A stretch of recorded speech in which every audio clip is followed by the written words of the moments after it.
colleague on it. Have been with them with a number of times. Please welcome to the stage the Consigliere.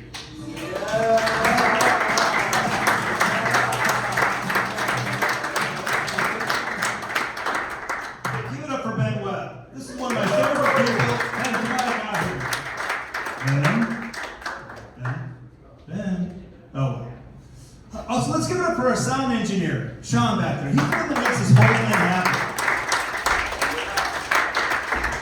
A little bit about myself. For those of you who don't know me, my name is Chris Vincentini. I'm the ultimate suburban dad. I just turned 60 last month. Oh. I race bikes, and I help coach lacrosse. My kids think I'm mid-level boring. It's like, oh, Dad, you got God, who? Last week, we actually, the three of us went to a movie.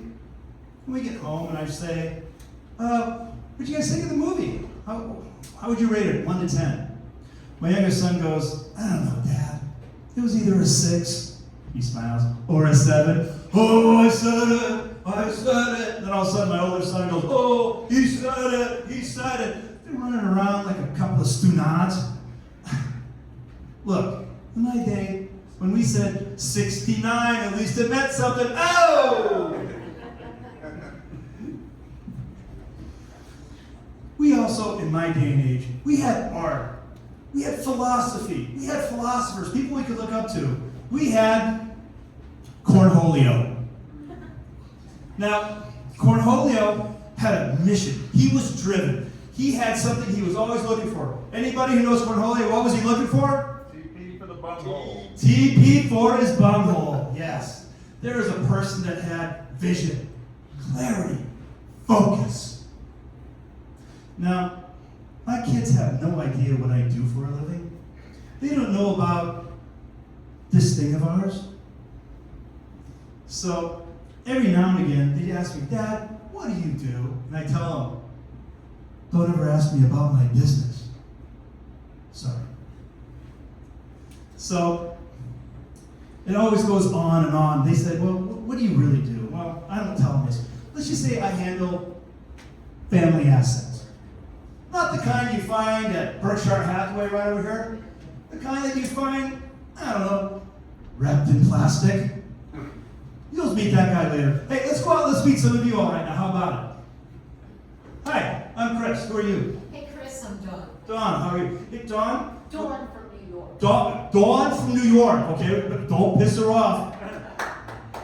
God knows she might have something in her. Anyway, Dawn from New York. When you were a kid, what was your worst nightmare? Being put on the spot by a crazy comedian. Okay, the comedian part, we're not so sure if he's funny yet or not. But okay, that's a good one. That's a good one. Oh, let's see. I like it when people don't make eye contact.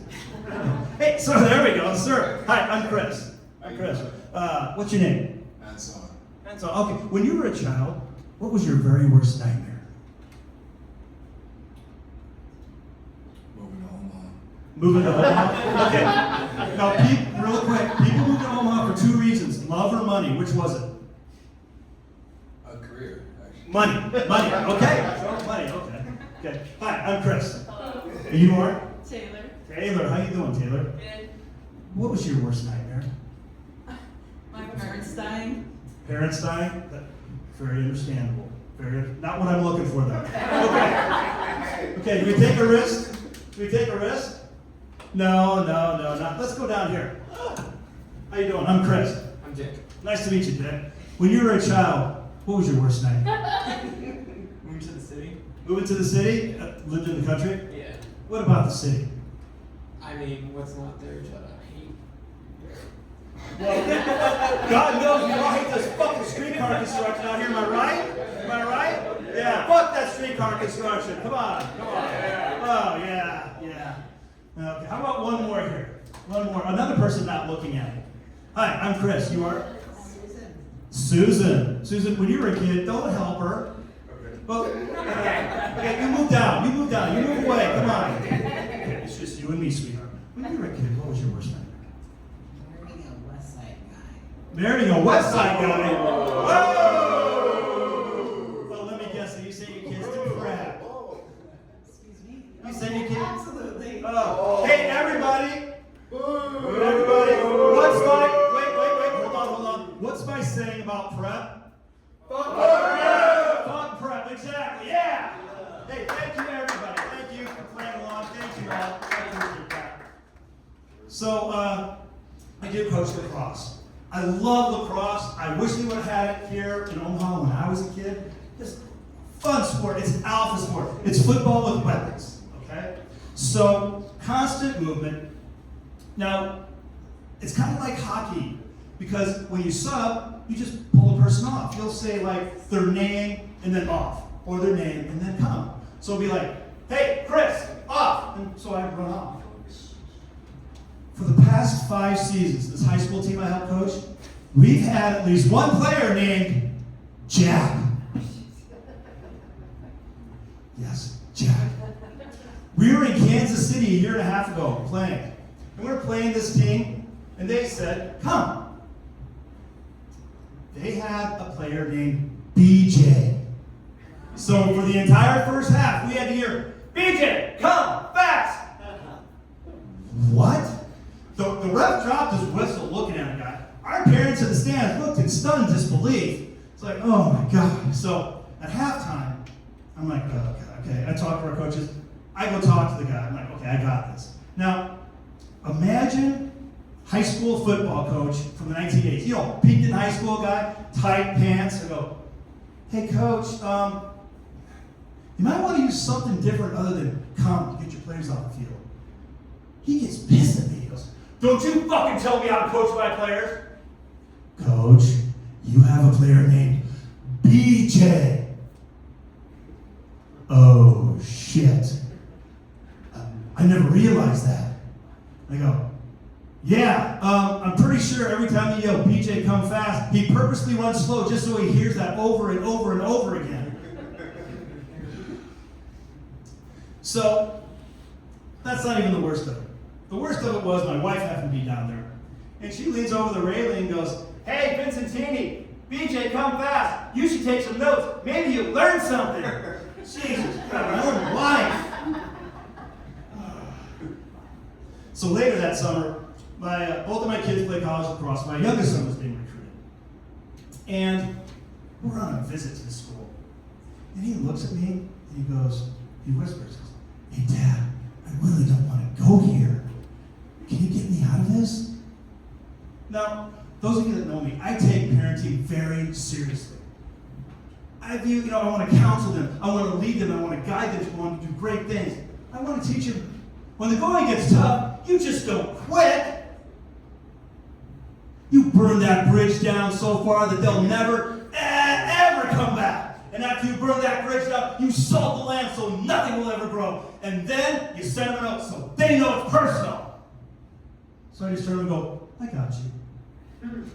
So, along the visit, we get to the rec center. And they start talking about student health and mentality and wellness. And we have these massages the kids can take. Massages. I look over at my son, he looks right at me, and he has his eyes get real big, but Dad, no. Too late, sport, we're all going to hell. I raise my hand. You have a question, sir? Yeah, I have a question. I've traveled the world for work. I've been all over in every corner of the world. Are these like those massage parlors in the Manila Islands? Rub and tug special? Sir, that's not appropriate. Oh, I'm sorry. I guess I should have said, happy ending, or is that more appropriate? We get kicked off the tour. Scholarship offer revoked. We're banned from campus, and now the NCAA is investigating. Mission accomplished, baby! Yeah! He was not pleased. We're walking to the car. He goes to me, Dad, you can be such a prick sometimes. You just noticing? Look, some play hard to get, I play hard to want. And you know what? Your mother, after 26 years to being together, she's still trying to want me. 26 years.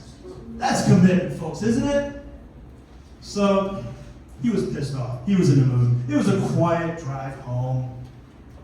And we get home, and I just go to him, hey man, can you take out the trash? And he looks at me with this pissed off and light pity. Dad, don't you know trash is a bourgeois construct? I'm not going to participate in the maintenance of your materialist delusions. Kid's fucking wearing a $300 hoodie I bought, eating organic strawberries I bought, talking like he knows about capitalism, listen to Karl frickin' Marx living in my basement. So needless to say, we start arguing again. And it gets intense, and I can feel this voice deep inside me is trying to crawl out that I keep suppressed, that other person that he just doesn't know about. And I just look him dead in the eye, and I'm pissed, and I've had it, and I just look at him and I say, do you have any idea who I am? And that little prick, beyond a shadow of doubt, says, you can't touch me. I'll call the police. The police? I know I can't hit him.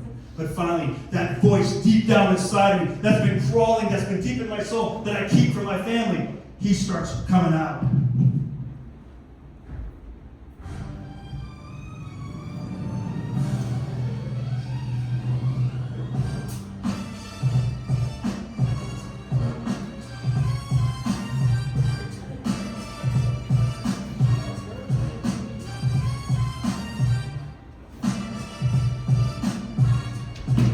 I told you you'd meet me. Chris is gone. He awoken. The Consigliere. And the Consigliere, he doesn't hit kids. He breaks them. So I said to him, you know what? You're absolutely right. I can't touch you.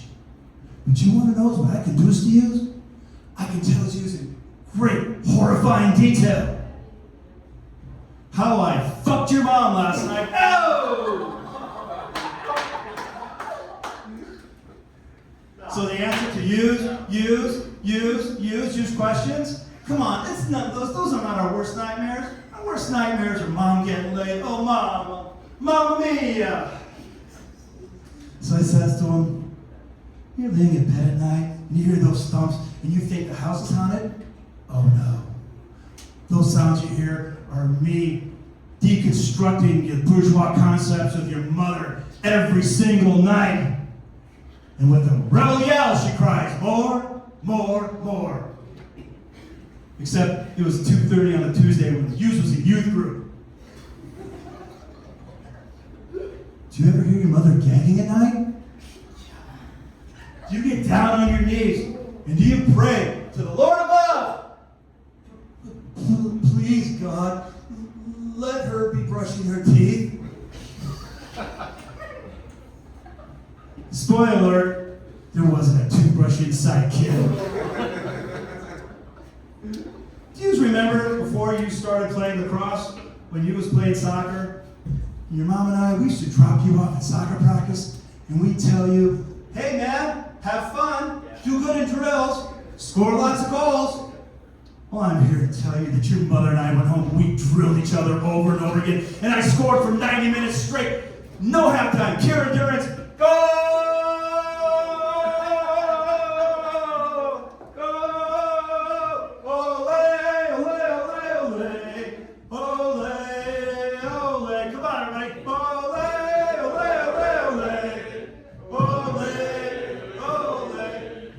At this point, he's crying.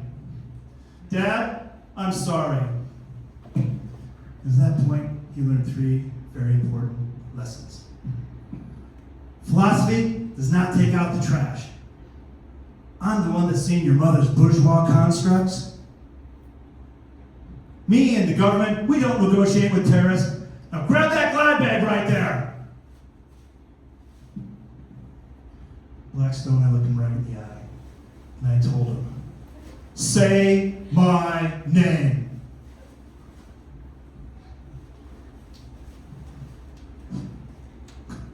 Consigliere?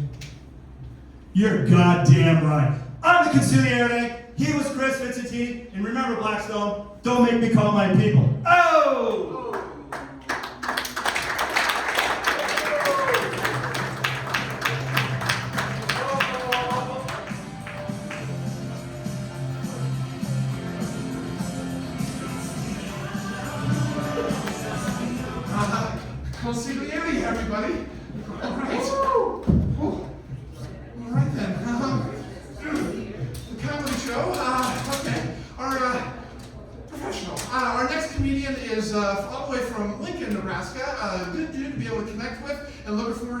hear what he's preparing for you here. Please make it nice and loud. Welcome to the stage, Colton Hoffner.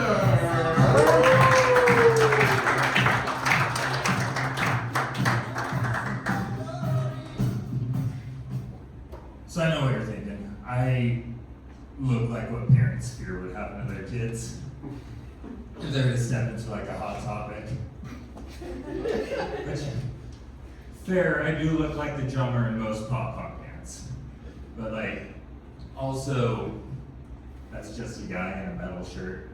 Like you could put a polo on him, trust him with your taxes, right? But that's also where I think we differ. Because like I make the money in my house, but my mom, my wife spends it. So I usually only ever call her mommy in the bedroom. But so my wife spends the money. She's in charge. If she's in charge, we got a roof over our heads. We got food on the table. I'm in charge of that money. We're gonna have the coolest record collection living under the bypass.